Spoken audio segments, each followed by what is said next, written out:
In the early 1930s, the Philippines was under the leadership of Manuel L. Quezon, a charismatic and visionary statesman.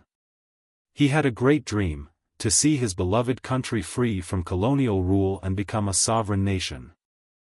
During this period, General Douglas MacArthur, a renowned military strategist, had established himself as a trusted friend and ally of Quezon.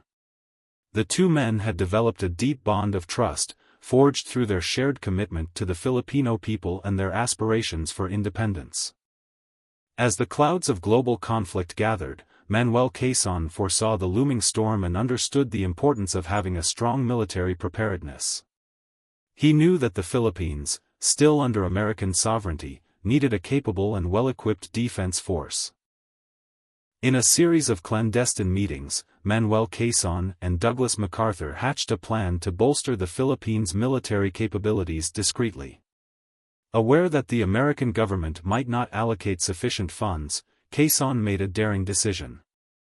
He decided to transfer a significant amount of money to Douglas MacArthur's personal account to fund the acquisition of military equipment for the Philippines. However, the transaction wasn't about personal gain or corruption. Quezon believed in the integrity of General MacArthur and trusted him implicitly. He knew that funneling the funds through MacArthur's account would help keep the operation discreet and shield it from prying eyes. The general, in turn, promised to utilize the funds exclusively for the purpose of strengthening the Philippine defenses.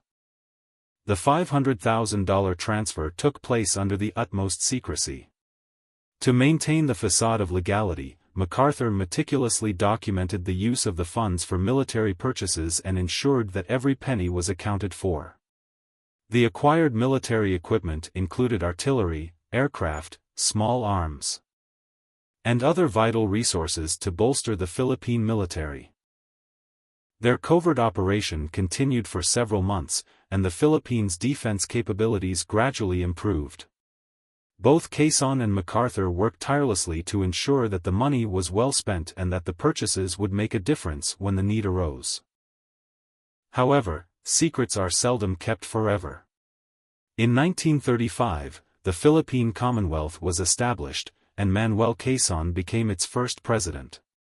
The financial transfer to MacArthur's account remained unknown to the public, hidden deep within the corridors of power. Years later, in 1942, the world witnessed the grim reality of global conflict during World War II. When the Japanese imperial forces invaded the Philippines, Quezon and MacArthur stood side by side, battling to defend the nation and its people. The military equipment funded by the transfer played a crucial role in the early stages of resistance against the invading forces.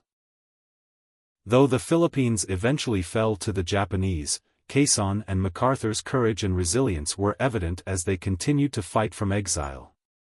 MacArthur famously promised, "I shall return," and return he did, leading the Allied forces in their victorious recapture of the Philippines in 1944. The story of the $500,000 transfer remained a well-kept secret, buried amidst the tumultuous events of history. Only a select few knew the truth behind this covert operation, which had helped prepare the Philippines for the tumultuous days that lay ahead. The bonds of trust between Manuel Quezon and Douglas MacArthur endured beyond their lifetimes, leaving behind a legacy of dedication to their nation's cause. They both served as symbols of hope and inspiration for the Filipino people and their aspirations for independence and sovereignty. To this day, their story serves as a reminder that true leadership and friendship can withstand the trials of time and that trust is the bedrock of any enduring relationship.